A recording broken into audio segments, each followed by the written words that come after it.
sebenarnya kalau kita tidak bisa nikmati, Iya. itu kita tidak mungkin mampu. Di Pekanbaru ini, Oh, jadi nggak main-main, Pak ya? yang kecil, yang besar. Waduh, ya kalau dibelah mungkin ya merah putih lah. Ya. Wow.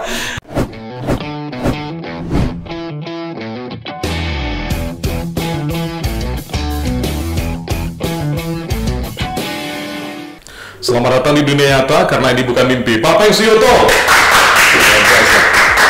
Luar biasa, hari ini kami kedatangan bintang tamu yang luar biasa. Terima kasih Pak. Terima kasih. Suatu kehormatan ini. Sama-sama. Jadi beliau ini bukan orang asing lagi. Jadi beliau ini sudah sangat dikenal, khususnya di Provinsi Riau ini sendiri. Gimana Pak kesibukannya sekarang ini? Ya memang cukup sibuk ya, selain bisnis juga sibuk ya, dan organisasi sosial kemasyarakatan, apalagi sudah mau dekat Imlek ini kita terus baksos, terus sedang mengadakan booster juga untuk vaksinasi dan vaksin 1-2 untuk anak-anak. Pak Peng Suyoto kan dikenal sebagai tokoh masyarakat Tionghoa, baik di Riau dan bahkan di pusat. Sekarang menjabat sebagai wakil ketua umum Pak ya? Betul ya. Wakil ketua umum di pusat.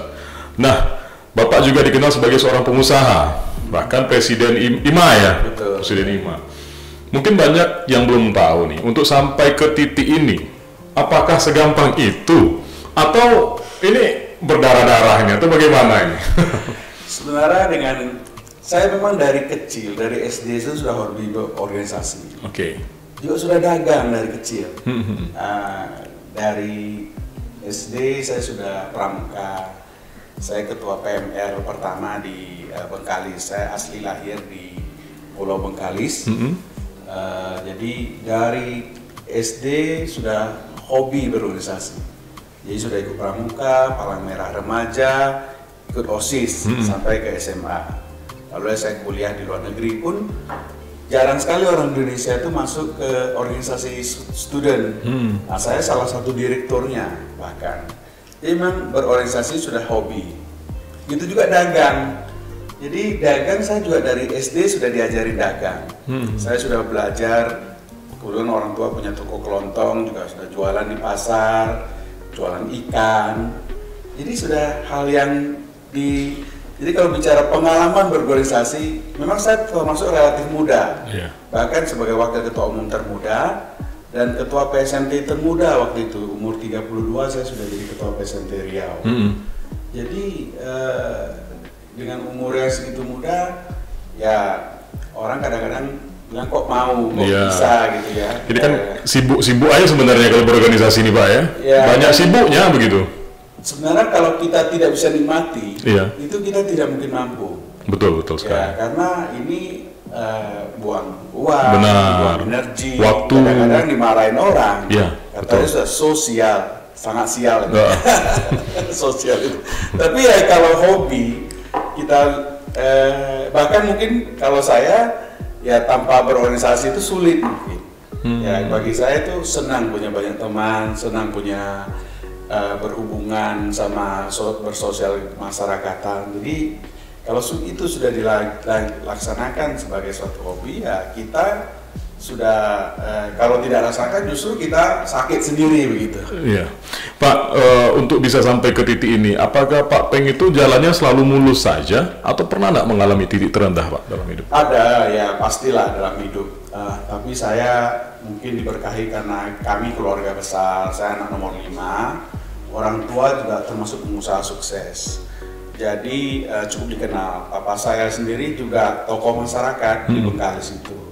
Ketua Bakom PKB kalau dulu sebelum PSMTI namanya Bakom PKB. Ya. Papa lama jadi ketua Bakom PKB. Jadi kalau teman-teman bupati, gubernur, Pak Samsuar kan teman Papa. Ya waktu beliau masih bahkan pegawai biasa, camat itu udah teman Papa. Papa dulu dikenal toke ikan lah di Bengkalis. Oh di Bengkalis ya. Jadi pasar ikan itu ya Papa yang dulu ketua KUD-nya beliau. Jadi kisah naik turun pasti ada dalam bisnis ya, terutama karena sebagian bisnis yang saya jalani saya create sendiri. Jadi pernah juga menghadapi saat-saat kritis di bisnis, terutama juga seperti tahun lalu awal pandemi. 2 tahun lalu ya, 2020. Bisnis yang otomotif saya itu termasuk nomor 2 terjelek di dunia. Di dunia, otomotif nomor 2. Hotel kita juga bisnis nomor 1 terjelek pariwisata di dunia. Ya pariwisata jelek semua. Betul. Terus otomotif yang paling besar di core bisnis kita di Bengkalis Kuda Laut itu nomor 2 terjelek di dunia. Lalu ya itu memang ya waktu itu sudah wah ini kiamat ini. Betul, kacau ini begitu ya. Kacau ini, tapi dengan kami ya saya juga termasuk yang selalu melihat opportunity di krisis. Jadi saat krisis itu kita harus melihat opportunity-nya apa ini. Lalu kami menerapkanlah SPA ya 2020 yang diajarkan oleh Mark Plus, oleh Pak Hermawan Kartajaya. Karena IMA ini diajarkan kita itu harus servicing sama surviving di quarter 1, diajarkan harus preparation di quarter kedua, diajarkan harus aktualisasi di quarter ketiga. Bersyukur kita dengan kita melaksanakan itu tahun lalu 2021 itu kami di otomotif mendapat penjualan tertinggi sepanjang sejarah BKM. Ya, peningkatannya hampir 2,5 kali lipat, saking luar biasanya. Jadi ya sangat bersyukur tahun lalu ini 2021 itu kita cukup sukses lah di bisnis. Oke, apa yang melatar belakangi bahwasanya Pak Peng ini nggak mudah putus asa ini? Memang sudah ditanam sejak kecil atau bagaimana ini tekad-tekad yang begini itu?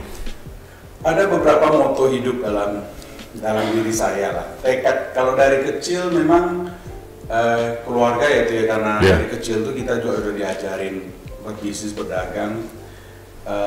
Juga moto hidup yang kita selalu bersyukuri apa yang kita dapat ya.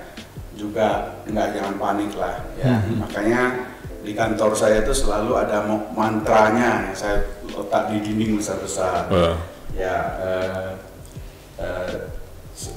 Itu the past is history ya. Future is full of mystery, masih penuh dengan misteri. Betul. Hari ini adalah a gift, ya hari ini adalah satu hadiah. Berkah lah ya. Berkah, maka orang Barat memanggil present itu sekarang itu sama dengan hadiah. Katanya sama. Jadi kita tuh harus mensyukuri nikmat setiap detik, setiap saat yang kita dapat. Artinya apa yang kita lalui sekarang ini berkah. Ini berkah. Saat ini adalah berkah. Ya, makanya kita orang Barat mengatakan present itu sama dengan hadiah. Kata-kata hadiah juga present. Betul. Kata-kata sekarang juga present. Betul. Nah, kebanyakan pengusaha kan Pak ketika dia mulai pernah mencoba dan akhirnya berhasil, pada satu titik dia jatuh, di situ yang banyak tidak bisa bangkit. Nah, ini kendalanya apa nih Pak biasanya nih Pak? Pertama, kalau saya menganggap karyawan-karyawati saya itu adalah aset, ya itu yang kami tanamkan ya. Value perusahaan kami itu paling kuat itu kekeluargaan. Maka saya sama karyawan, sama anggota sampai ke satpam, ke staff pun itu adalah keluarga.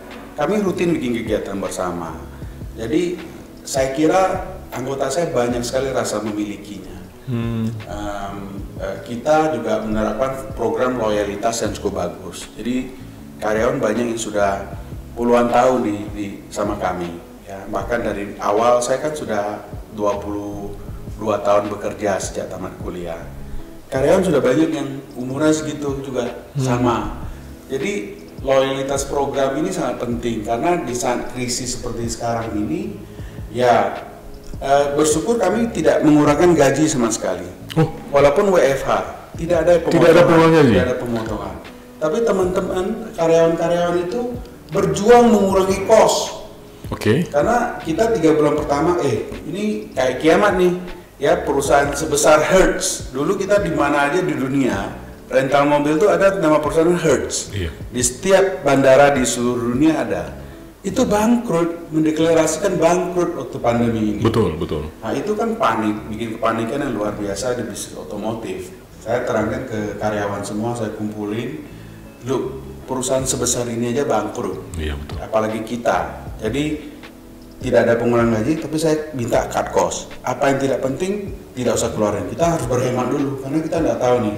Ini dunia seperti apakah kita belum tahu. Jadi semua cut cost dan efisiensi. Ya akhirnya kita luar biasa. Bisa melalui, bahkan ya kita mendapatkan anugerah yang luar biasa di tahun keduanya, ya mendapatkan penjualan tertingginya. Oke, selamat Pak. Itu ada teh, silakan kita minum dulu Pak. Santai. Ya. Luar biasa. Karena memang di masa-masa pandemi ini Pak, tidak sedikit perusahaan-perusahaan yang tutup buku. Betul. Dan bahkan bencana pandemi kali ini nih membuat tatanan ekonomi dunia anjlok. Nah, kalau bicara pandemi Pak, di awal-awal pandemi itu kita melihat keluarga besar kita dari Tionghoa itu begitu aktif, turun membantu masyarakat. Saya masih ingat waktu itu ada bantuan berupa tempat cuci tangan, bantuan masker dan lain sebagainya. Ya, padahal kita tahu bahwasanya keluarga besar, keluarga besar kita waktu itu semuanya memang tengah mengalami kesulitan, dan saudara kita dari Tionghoa ini kan kalau bisa dibilang itu minoritas. Mengapa kok ada kepedulian sebesar itu, Pak? Bapak sebagai tokoh sendiri. Ya, memang mayoritas manusia itu makhluk sosial ya. Saya kira di orang-orang Tionghoa itu kita koordinir dengan baik ya. Banyak organisasi yang kita harapkan agar turun untuk membantu. Tentu kita ada simpanan ya. Kita juga orang Indonesia yang mayoritas Buddhis nih percaya karma. Benar. Dia selalu ingin menanamkan karma baik. Kalau mereka betul-betul tidak ada, mereka tidak akan berbagi ya. Memang sendiri aja kurang, nggak mungkin berbagi. Tapi masih banyak yang berlebih. Jadi karma baik ini yang bikin mereka juga berbondong-bondong untuk melakukan bakti sosial. Jadi cuman ya butuh koordinir. Kalau kayak relawan-relawan kita itu kan cepat tanggap ya. Lalu sudah tahu bagaimana menggerakkannya. Tinggal kita dengan IT sekarang berkoordinir agar semua turun gunung lah membantu. Karena juga hal yang kita sampaikan, dengan ekonomi masyarakat kembali pulih, dengan situasi masyarakat kembali baik, maka lebih cepat ekonomi kita kembali. Seperti misalnya himbauan pemerintah untuk vaksinasi. Kalau kita tidak tercipta herd immunity, kita PPKM level 4 terus, tidak turun-turun, makin kacau. Makin kacau, nggak ada yang bisa buka. Tapi kan kalau kita bansos dan kita buat kegiatan vaksin itu kan butuh biaya, Pak. Betul. Ya. Sementara para pengusaha ini kan juga terdampak. Betul. Nah itu gimana tuh? Ya, selalu kita tentu butuh volume, ya. Sedikit-sedikit lama-lama jadi bukit. Okay. Dengan ramainya orang ikut membantu, ya kita ada tabungan lah, sehingga selama ini tabungan itu berlebih-lebih. Orang nyumbang itu berlebih-lebih. Kita bahkan sudah punya stok untuk kegiatan-kegiatan sosial berikutnya. Dan ini rasanya dengan kita terus aktif, malah makin banyak yang mau ikut, makin banyak yang mau membantu. Nah, Pak Peng, ada yang menjadi kerisauan kita sedikit ini. Biasanya dalam organisasi-organisasi sosial begitu, cenderung terjadi ya ketika sudah dikumpulkan suatu sumbangan, ada yang bermain di sana. Bahkan baru-baru ini di tingkat pusat pun ada yang berani mengkorupsi dana ini sendiri. Betul. Ya. Sementara dana ini dana bantuan bencana. Bapak sebagai ketua dan sekarang mantan Dewan Penasehat ya. Ini mengawasi hal ini bagaimana, Pak? Kita di setiap memang organisasi sosial itu paling penting dana. Betul. Nomor satu, tanpa dana nggak akan jalan. Lalu bagaimana dana ini bisa dikelola dan dipercaya? Tepat sasaran, Bu. Auditor. Kami punya Dewan Pemeriksa Keuangan dan selalu setiap periode itu meletakkan banker. Jadi beberapa 3 Dewan Pemeriksa Keuangan kita itu adalah kepala bank di Pekanbaru ini. Oh, jadi nggak main-main, Pak? Bank kecil, bank besar, bank Panin, bank OCBC, Bank BCA, beberapa bank ya, pernah Bank Mega. Jadi semua kepala cabang itu kita minta jadi BPK. Otomatis orang punya rasa percaya loh, nggak mungkin dong dia sendiri harus kredibel sekali, diawasi OJK terus, dan setiap tahun tuh diaudit. Semua pengeluaran kita itu ditandatangan, di-approve mereka untuk diekspos. Ya ini kami keluarkan tuh ini, karena prinsipnya begitu juga. Orang walaupun sumbangan kecil harus kita pertanggungjawabkan. Walaupun Rp10.000 sumbangannya harus kita pertanggungjawabkan. Ya ini yang membuat selama ini punya rasa percaya yang besar kepada kita dengan tata cara kita mengelola biaya-biaya tersebut. Wah, luar biasa. Artinya ini organisasi sosial tapi dikelola secara profesional begitu Pak ya? Ya, betul. Harus seperti itu. Kalau tidak akan sustainable. Ya, ini bisa menjadi pembelajaran lah bagi organisasi-organisasi sosial lainnya. Karena tidak sedikit Pak yang ditemukan kendala-kendala dan permasalahan-permasalahan yang justru setelah mereka buat dan mereka yang menghancurkan sendiri begitu. Betul. Nah, mudah-mudahan keberadaan ini bisa menjadi pelajaran. Kita berharapnya seperti itu. Kemudian Pak, Pekanbaru ini kan dikenal sebagai miniatur Indonesia. Semua suku ada di sini. Betul. Beragam agama yang diakui oleh negara kita ada di sini. Betul. Semua etnis macam-macam di sini. Yeah. Bahkan seorang wali kota sendiri pernah ngomong butuh energi yang luar biasa untuk mengelola Pekanbaru ini bisa semaju ini. Betul. Nah, Pak Peng sendiri sebagai anak Riau yang berdomisili di Pekanbaru, bagaimana cara Bapak menyikapi perbedaan kita ini supaya menjadi rahmat dan berkah bagi semuanya? Iya, harus mengelola ini menjadi sebuah kekuatan, ya, bukan malah menjadi sebuah kelemahan. Nah, inilah kita melihat opportunity dari kesulitan itu.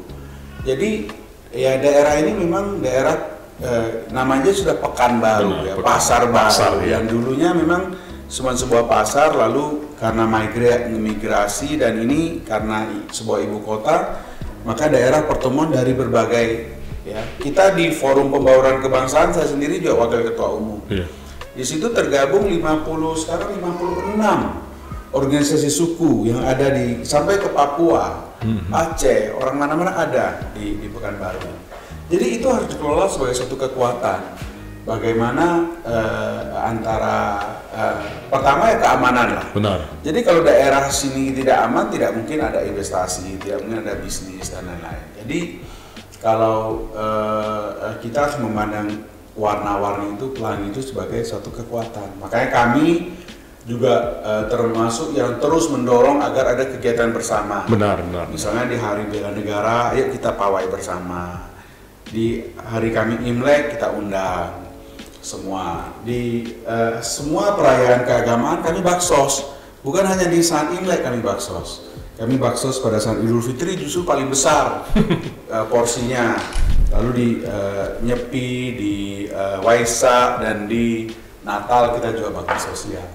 Jadi ini memang perlu dikelola lah sehingga menjadi berkah bagi kita semua. Secinta apa sih Pak dengan NKRI Pak? Waduh, ya kalau dibelah mungkin ya merah putih lah ya. Ya saya anak Bengkalis, lahir besar di Bengkalis ya, sampai SMA memang saya kuliah di luar negeri. Tapi ya inilah tanah air kita ya, inilah tumpah darah kita. Jadi memang kita juga selalu mengapa kami juga aktif di semua kegiatan, mendorong seluruh program-program pemerintah karena rasa kecintaan itu ya, negara ini harus kita bangun, UMKM harus kita dorong, sekarang saya di IMA aktif sekali, kayak 2 hari lalu kami bikin kegiatan bersama Padi UMKM, ya pasar digital UMKM sama PPJI, bikin kegiatan untuk mendorong UMKM karena memang dampak ekonomi kali ini itu sangat berat untuk UMKM. Benar. Tidak seperti krisis ekonomi yang lalu. Tahun 98 tidak seperti ini Pak ya? Tidak seperti ini karena UMKM tidak bahkan tidak terefek ya, yang efek semua kaum elit. Terus krisis ekonomi 2008 juga begitu, UMKM tidak terdampak. Kali ini ya karena PPKM itu menyebabkan mereka tidak boleh usaha, dilarang untuk jualan. Benar. Ya bagaimana? Pasar ditutup. Betul. Nah, kita harus mendorong UMKM kita tuh naik kelas sehingga menggunakan IT. Bagaimana mereka bisa shift dari konvensional, cara berjualan konvensional ke digital, memanfaatkan Gojek, memanfaatkan IT untuk berjualan, ya Instagram, Facebook dan lain-lain. Nah itu harus kita ajarin agar mereka juga mampu ke arah situ. Sudah turun-turun ke pasar-pasar tradisional nih Pak? Turun ke sana beri pemahaman gitu? Pemahaman itu belum. Kita ke pasar tradisional sekarang baksos. Baksos ya? Baksos. Orang kita memang ya, Indonesia itu perlu 15% pengusaha dari UMKM sampai ke total jumlah entrepreneur perlu 15%. Baru kita bisa dikategorikan negara maju. Kalau kita cuma sekarang 3-4% sampai 5%, itu kita masih negara berkembang. Jadi pasar tradisional itu memang selama ini terus terang masih tetap bisa hidup karena mereka day to day, ya tetap masih ada kebutuhan. Yang susah itu sebenarnya orang yang baru tamat kuliah, mau kemana? Benar Pak. Sehingga mereka ini rata-rata turun ke UMKM itu kalau sudah tidak bisa jadi PNS, kalau sudah tidak bisa jadi pegawai swasta, baru ini terakhir. Nah, bagaimana kita itu menciptakan agar orang-orang itu benar-benar mau ke UMKM dulu, mau jadi entrepreneur, mau jadi pengusaha dulu. Nah itu gimana caranya? Nah itu makanya kita juga mendorong seperti vokasi sekarang, menara vokasi itu kita dorong agar apa yang diajarin sekolah, universitas, itu sama dengan apa yang dibutuhkan oleh pasar, apa yang dibutuhkan oleh pengusaha. Jadi tidak sia-sia orang belajar sekian tahun, 4 tahun, 3 tahun kuliah itu. Artinya mulai bermanfaat ilmunya Pak ya? Harus pas. Pasar butuh apa sih?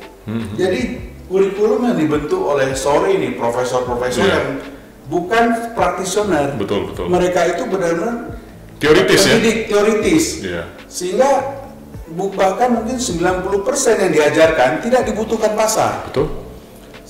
Jadi percuma. Bahkan saya merasa yang saya kuliahkan di luar negeri pun saya cuma pakai 5-10% aja di bisnis saya. Nah, sayang, seandainya saya bisa manfaatin 80%, bisa sebesar apa impact-nya. Nah ini yang kita harus carikan titik temunya. Nah sebagai orang Anda Indonesia, asal dari kampung Bengkalis, ketika belajar di luar negeri, itu ada rasa minder atau ketika sampai di sana, wah tertinggal sekali kita? Atau bagaimana Pak? Melihat peradaban yang begitu maju, pemikiran juga begitu maju, pola hidup? Saya ini kisah lucu, kisah sedihnya juga lah ya.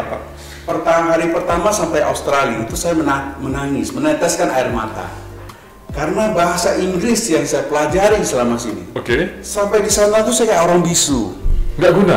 Saya mau makan aja nggak mau ngomong itu nggak. Akhirnya saya nunjuk makanan mau apa, nggak bisa ngomong.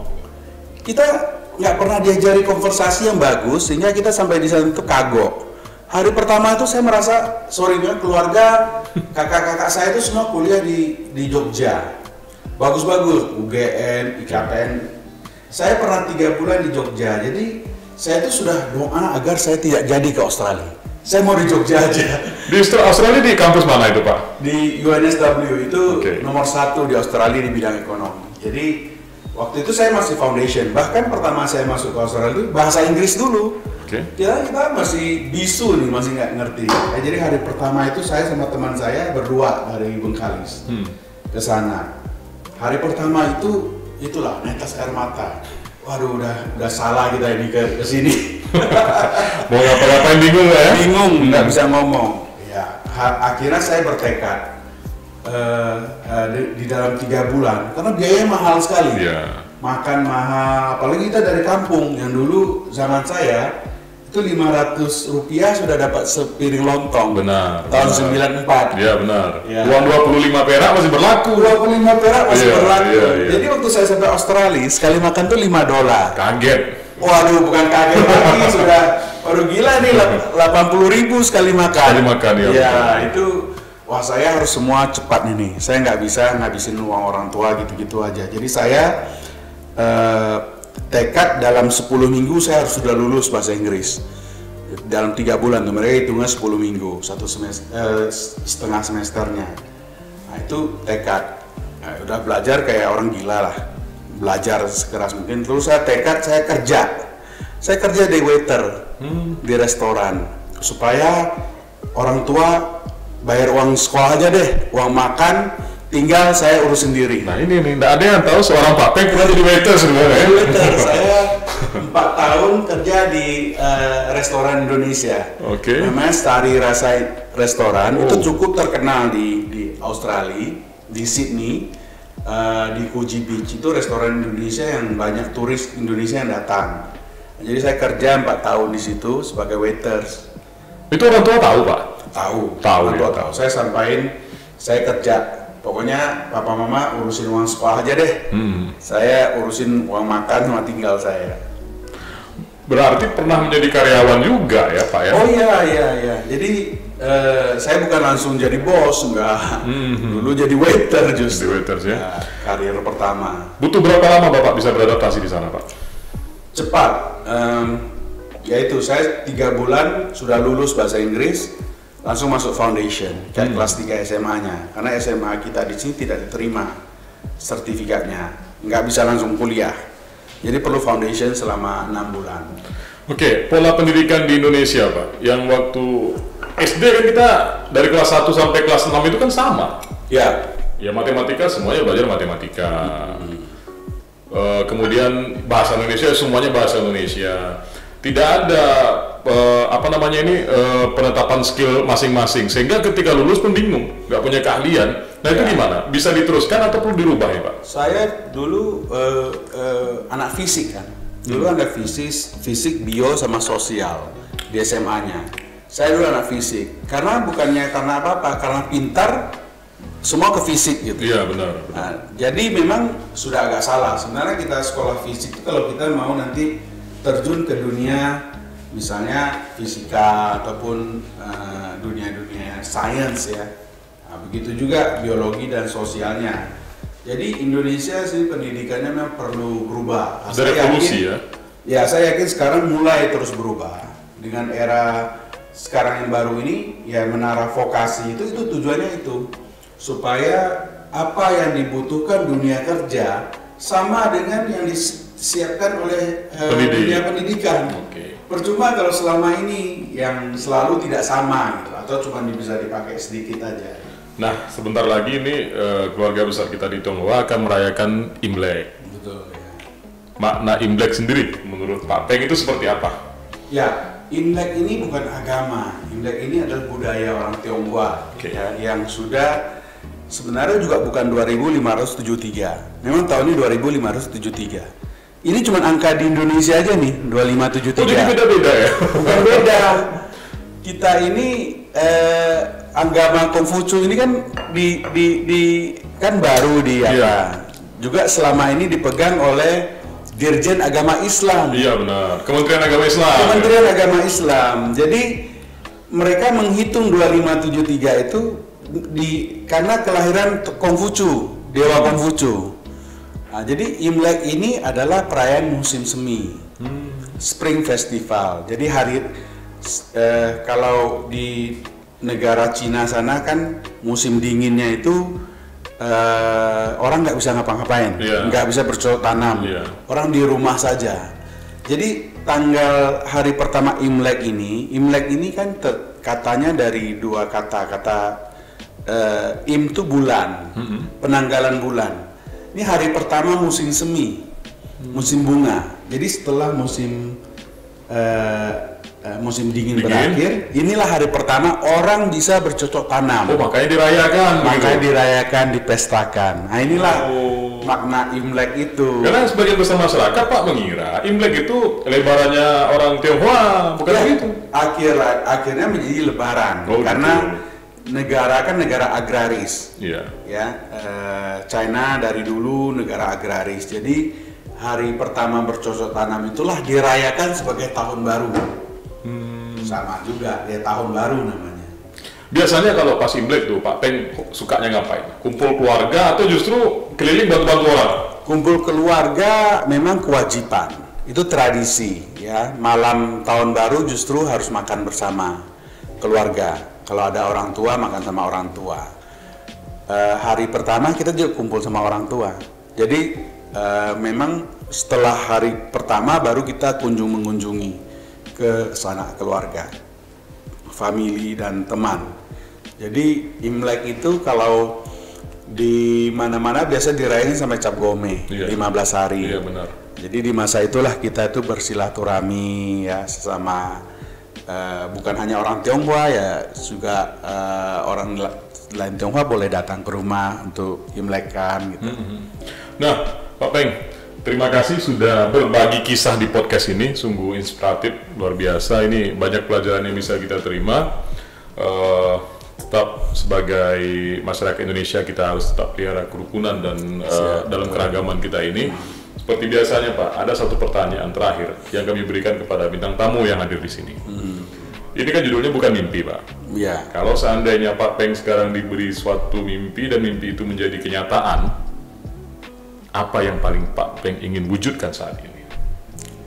Ya, kalau mimpi, wah ini memang saya harus pikirkan karena saya memang tipikal bukan orang yang bermimpi, tapi lebih ke logis. Tapi yang besar harapan saya agar pandemi ini segera menjadi endemi. Ya, itu yang kita harapkan. Inilah saatnya banyak sekali orang berharap agar ini kita harus berhidup damai dengan flu ini. Ya, dengan begitu semua sudah harus kembali ke normal. Saat ini yang paling saya secara pribadi harapkan agar Indonesia dan negara-negara di dunia itu kembali ke normal. Kembali ke normal itu masih di titik awal. Kita belum di titik awal nih. Kita masih di penurunan. Ya, kita harapkan semua akan tumbuh kembali. Ya, dengan begitu tentu semua ekonomi masyarakat, kesejahteraan ya juga kembali tumbuh. Nah, itu yang paling saya harapkan. Wow, mimpinya saja masih berbasis kepedulian. Pak Peng Suyoto, selamat datang di dunia nyata karena ini bukan mimpi.